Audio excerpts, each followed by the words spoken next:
Hello and welcome to Just a Shout Scratch. Thank you. Thank you. Hi. Thank you. Oh, I got to admit, as I said, this is so surreal to have so many faces looking at me. I'm normally used to just, like I said, one or two people, but like I said before, it's nice to have a plethora of people. That's my word of the day. I'm going to try and squeeze that in as much as I can. But what I'm going to get you to do first is, if possible, to introduce yourself, if that's okay, one at a time, which is like being back at school. I feel like the teacher now, me doing it, and just to kind of introduce yourself and just to your roles and what you do. So, Amy, you can go first, Amy. I'll pick on you. I get to be the teacher. I'm going to pick on people. Amy, go for it. So my name's Amy Smith. I am one of the clinical educators working on the SNA programme at the University of Sheffield. I'm Fran Rayner. I'm one of the university teachers, and my role in the SNA programme is to start the students off in Unit 1 when they begin. Hi, so I'm Judith Sefton. I'm also a university teacher. I am the programme lead for the Nursing Associate Apprenticeship, and I also lead on Unit 3, which is the long-term conditions unit. I'm Catherine Oliver. I am a university teacher, and I kind of do the opposite end to Fran. So I help to finish the student programme and get them ready for transition to registration. Fantastic. And thank you ever so much for joining me for this late evening episode, like I said, to get you all together. But before we kind of start the interrogation questions, like I normally do for all of my guests, you don't get away with it just because there's lots of you, ganging up on me. You all get that. So I'm going to give you an icebreaker question, which you're all going to have to answer, but we'll do it individually. Stuff like that. So whoever wants to go first. So the icebreaker question, I'm going to get one of you to give me. So Catherine, I'm going to pick on you. You've got to give me a number between 1 to 200, and then whatever the question is, it's all your fault. Then you say 54. 54. Okay, scrolling on down. So, what was your first ever job? First job. I was a Saturday girl in an electrical store, and I had to sell hoovers and vacuum cleaners, and I wasn't very good at it because I was only young and I'd never really used a vacuum cleaner at that point. So were you there? Did you have to show people how to use them and stuff, like proper, like trolley, like the kind of air hostess? This is how it works, and I hadn't a clue. About the system and how many washes it would do, and I'm thinking I have no idea, and I just had to read it and hope for the best. Yeah. Did you sell many? Funny enough, no. Toasters, I was good at toasters. Toasters. Kettles and toasters I could do, but washing machines just way out of my league. Right, Amy, what over to you? So I had a Saturday job in Morrison's, and I worked on the till. I hated every minute of it. I was the most miserable checkout girl you have ever met. Yeah. So I used to do Friday nights and all day Saturday. And I tell you, that's 10 hours on a Saturday was endless. Yeah, I feel the pain. Fran, what was your first ever job? I feel lucky because I've had time to think and remember. First proper job really was I was an office junior for a building company, and I used to sort out lots of invoices and also make people cups of tea.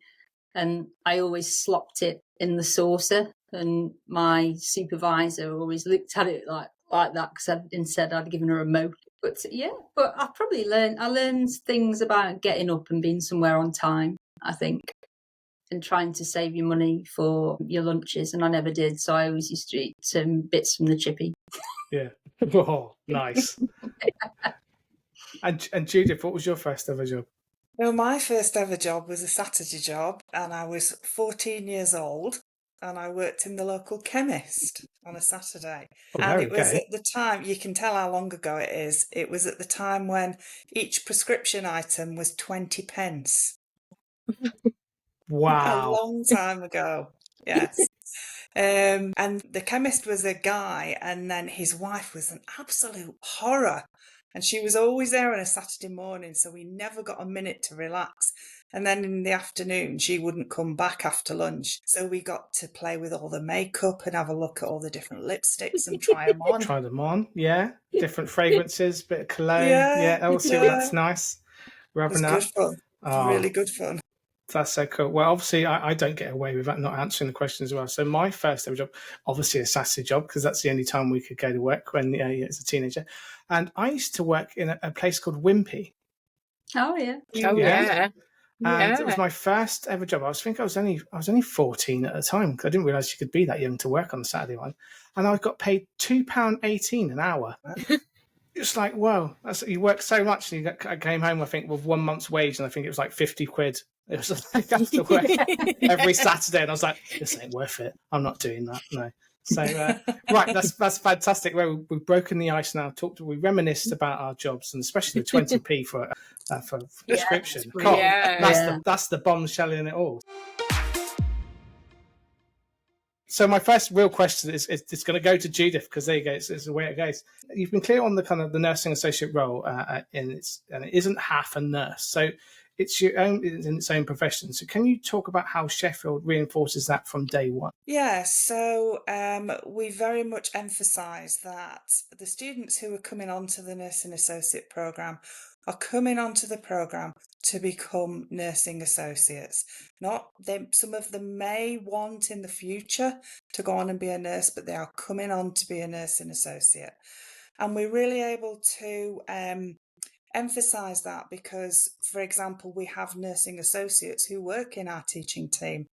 Tom, who's our lead clinical educator, is a nursing associate. So that kind of showcases the fact that there are things that can be done with the role without going on to any other aspect of nursing. We also, in all of the sessions that we do right from day one in the unit that Fran teaches, all the sessions we talk about emphasise the scope of practice of a nursing associate. We highlight the proficiencies that are set by the Nursing and Midwifery Council specifically for nursing associates. So everything that we're teaching, it's all interlinked with these requirements of the specific role. And then the students, when they go out into their clinical practice, they're able to apply that in the real world setting. That's the virtue of an apprenticeship. And they'll incorporate them in the reflections that they're writing on a daily basis when they're out there caring for patients. Yeah, and that's really good, because I think it also gives them that knowledge to be able to pass that on to where they're going on placement, because in fact you're teaching them from day one about the scope of practice and what you can and can't do. They can then feed that back to the nursing team in general, and also almost educate them as well whilst they're doing it. Absolutely. So they don't kind of have that false hope of what you can and can't do, and make them feel as though actually no, and step outside of that scope of practice, because you've given them those instructions already. Set them up. You haven't set them up to fail. I think that's brilliant that you guys do that. Yeah, it does work really well. Brilliant. Amy, apprenticeships, come with their own kind of set of rules and expectations. So you recently, a couple of months ago, had your Ofsted was there. What was that like? Because I bet that was a bit interrogating. Is there any tips for other universities, preparing for it? Yeah, well, it was actually now nearly a year ago, which is unbelievable how fast that time's gone. It was in November last year. Looking back on it now, yes, you're right. We were scared. It was, quite a tense time, but we actually really enjoyed it. Afterwards, we were like, that wasn't so bad. And Ofsted have got a really, really bad press, haven't they, recently? But we have to say that the inspectors that came to look to inspect us were lovely, and they were really approachable and really put us at our ease. So yeah, to anybody who's going through it, don't worry about it, because it's a really good opportunity to showcase what you're doing. We did lots of preparation in the months up to it. We knew, the inspection was looming. So our apprenticeship hub at Central at the university did lots of preparation with us. They went through what potential questions we might get asked, so we could practice not what to say, but what things we needed to get prepared. We made sure everything was up to date and that we'd got everything accessible and prepared, so that we could say, this is what we're doing, and sort of to answer their question and give examples of what we were doing. But and also don't be frightened to say I don't know. That's a good ask thing you a to question. be. Yeah, because you just need to be honest. And was that the first time you've been through an Ofsted inspection yourself? Was this like your first ever one, or have you been through it before? Yeah, no, that was the first one. Is that the same with all of you? Yeah. I keep being absent for these things. I think I was on jury service. seem to be busy when they come up. Yeah. Oh, I'm jury service. Yeah, I'm there. Yeah, just lingering in. Yeah.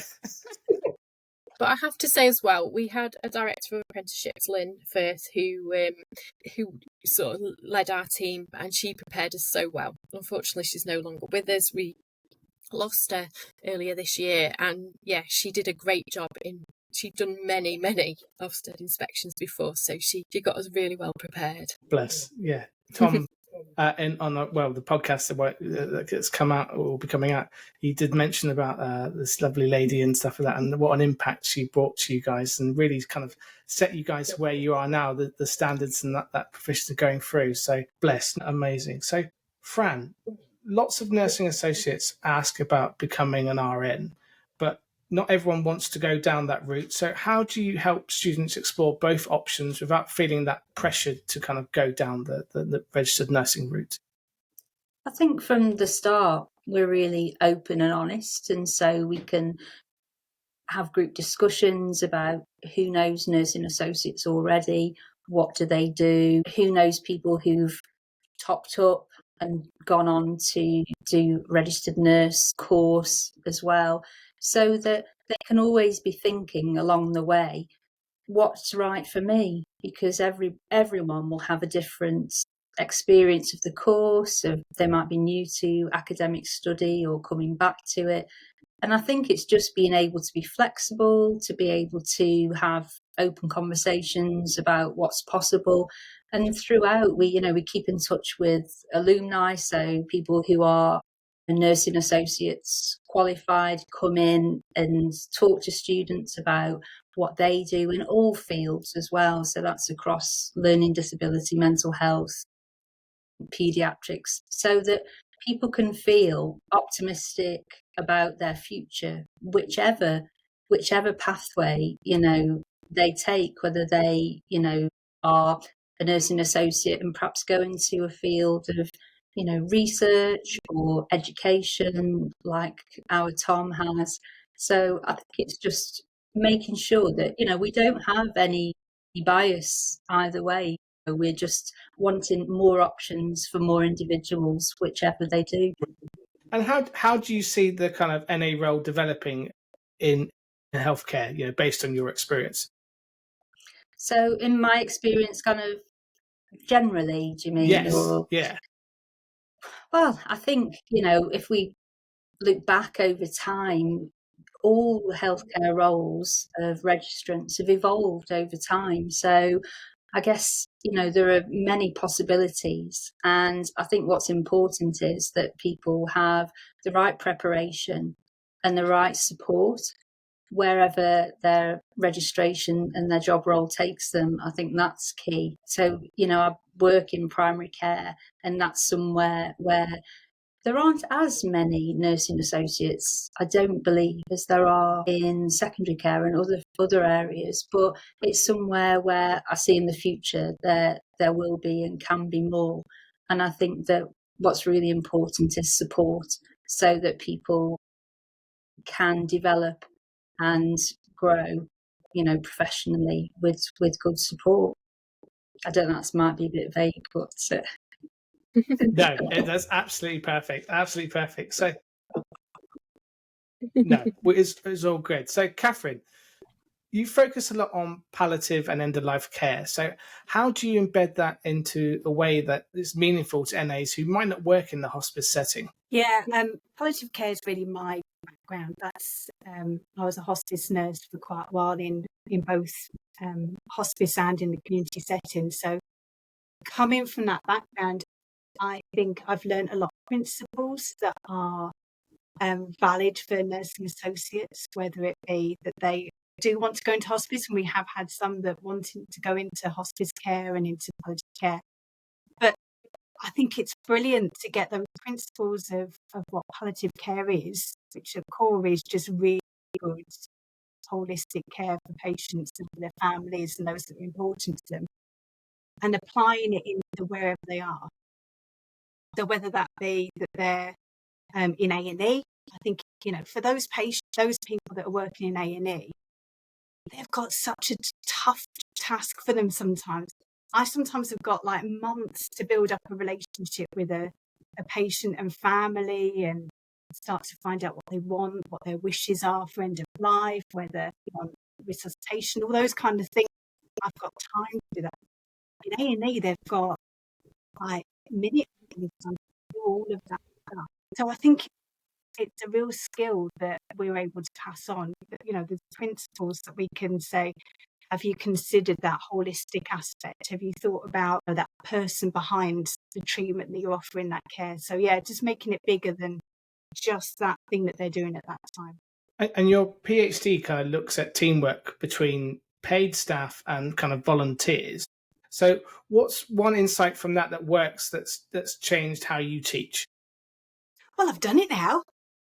I finished. So last time when we were talking, I know that it was in the planning. I was still doing it. And I've done it now. So Congratulations. oh, do you know what a relief? 6 years. 6 years. So, Wow. And I think that's really helped me teaching as well. When we talk about students that are there doing study and working and how hard that is, I think most of us understand that. Lots of us have done courses that are still doing courses. So we know the challenges of working full time and doing study part time and trying to balance it all, and that home life balance, it's hard. So yeah, the PhD, I looked at paid staff and volunteers, worked in hospice, really great study, really great people that took part, and just seeing those things that are important to them about working together and where they fit in the bigger picture. And I think there's a lot of principles that come across into nursing associates. Nursing associates want to know where they fit in the bigger picture sometimes, and how they mix in a team, understanding hierarchy, understanding sense of belonging. So there's a lot of things that I've pulled from a PhD that I think help in how I teach. So this course isn't easy, especially for apprentices, you know, balancing work and study. You know, I've been there. So what kind of support structures do you have in place for learners? I'm going to raise it out to anyone who wants to jump in on that one. I think I can probably start that one off. One of the main things we have is our team of amazing clinical educators, and Amy is one of them and an excellent example of that team.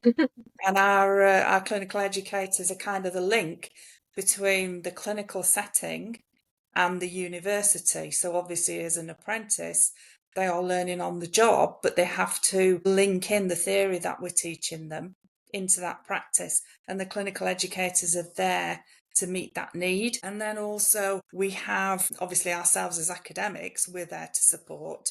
We have a dedicated student support officer within the school who's available for all of our students, and we have the wider university support. We have something called DDSS, which is the Dyslexia and Disability Student Service, and they provide excellent support.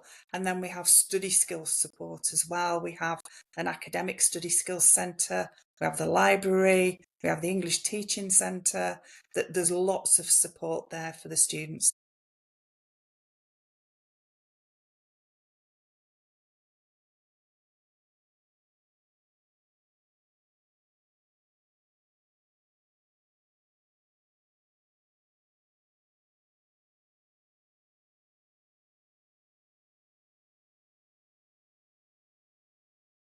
Really?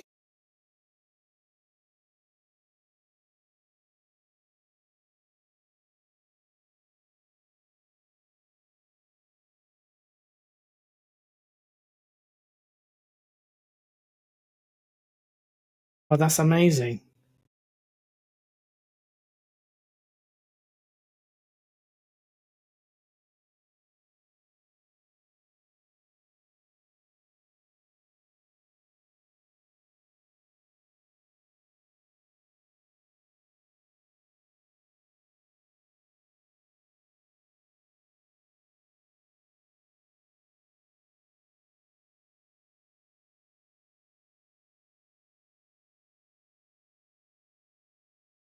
No, this is a question I haven't got on here, but I'm going to ask anyway. But what differences have you seen since the beginning of this education of the nursing associate role to where we are now? Because the advantages I've seen is with being able to have medicated, like, what's the word I'm looking for? My brain's just gone boom. Joys of ADHD. It just literally goes. I had a fantastic question in my head, and then it goes. But scenarios and stuff like that, that's the word I'm looking for. Being able to kind of have practice on university courses and stuff like that. Are you able to have simulation? There's the word. Came into my head eventually. Simulation training and stuff like that. Ours was quite basic when we started. Just had a couple of CPR dummies. But compared to where it is now with universities, have you seen that evolve where you are? We do use simulation. We have a clinical skills suite that's normally based at the Northern General Hospital, but it's undergoing refurbishment at the moment. So it's moved to a different area for a year.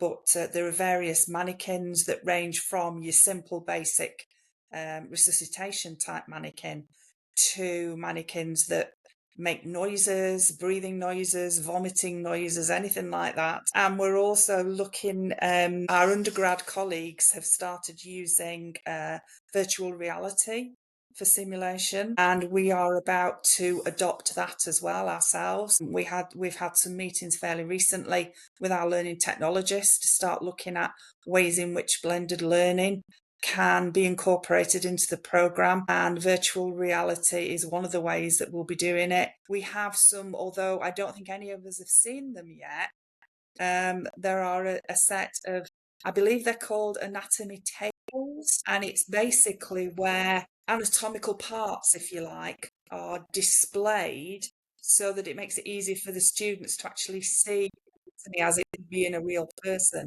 rather than us just describing it or showing them pictures. Yeah. We just had a textbook and we got to colour it in. That's what it feels like for me. I think we're much more.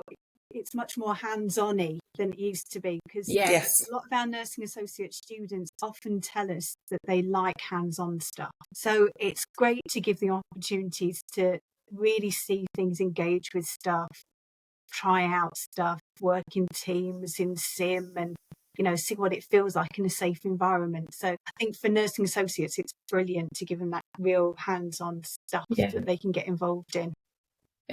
How many nursing associates? Sorry, how many nursing associates are kind of going through every year for you guys at Sheffield? The numbers have started to reduce a little bit recently. We used to have upwards of 150 students. At the moment, we've probably got between about 50 and 80 students. Big drop. But as I say, the numbers are falling a little bit, but a lot of that is to do with the current financial climate that our healthcare colleagues are stuck in, really. That the students are there, they want to come, and the employers want to send them, but it's the financial situation, really.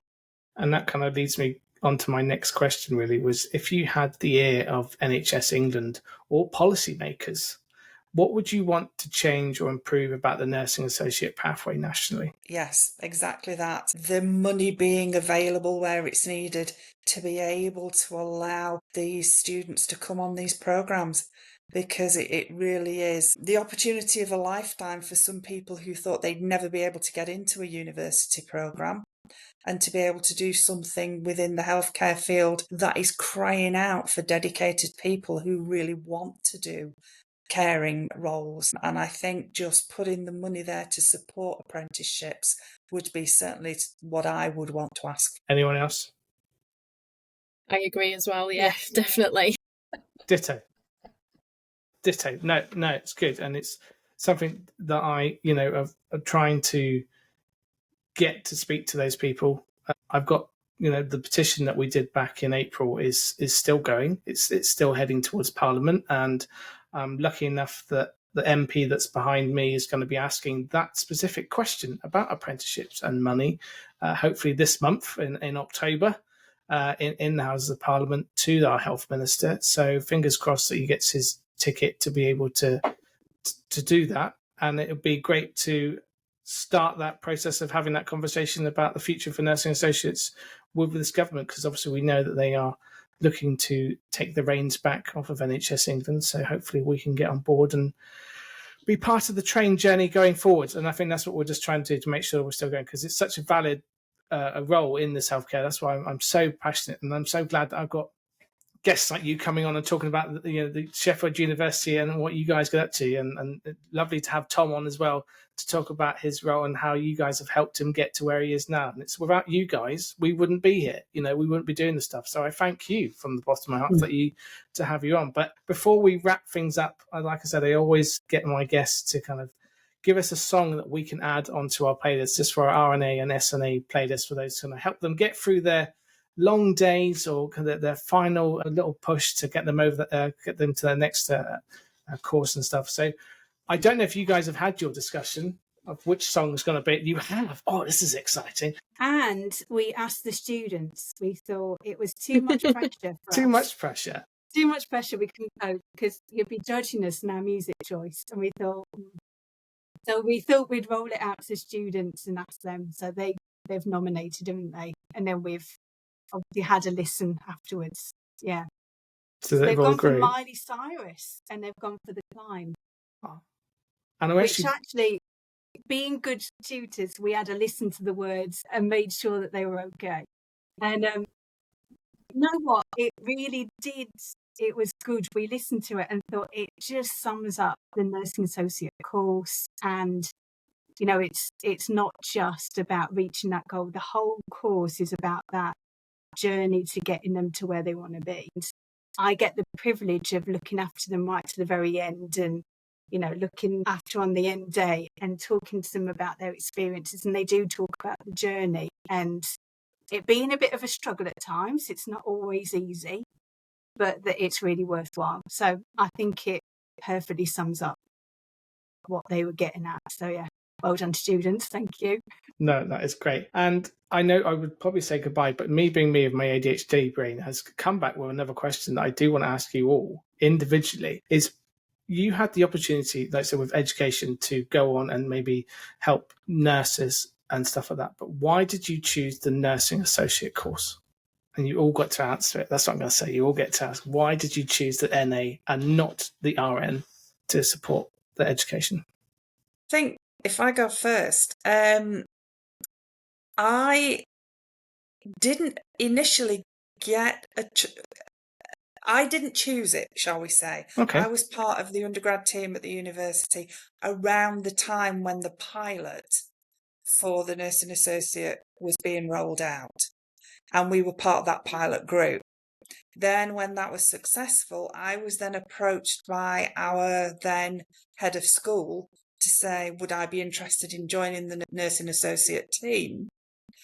And I didn't really know very much about it.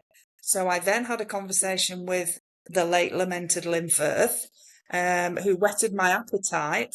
And I thought, you know what? I think I could give this a go. And that's how I got into it. What about you, Fran?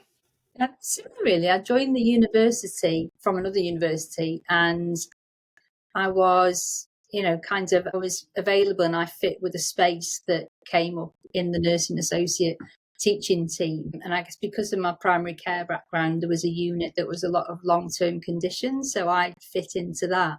But again, I didn't know enough about it beforehand and now I do. So now I think that's why we all feel it's so important to let other people know about it, because we know that the understanding of the role is still kind of too limited, really. So yeah, I think I kind of came into it and thought, oh, this is interesting. And it resonated with me because I did a course that was a similar academic level when I first began, which was a foundation degree level. And so it makes, I can connect with it because I think, oh, I know that's where I started and where I could go or have got. And so I can, use myself as an example as well. So sorry, I just turned. No, exactly. But it's telling you from where it came from. That's why you've got that connection and you've been through the pain of it all. That's how you can relate to it.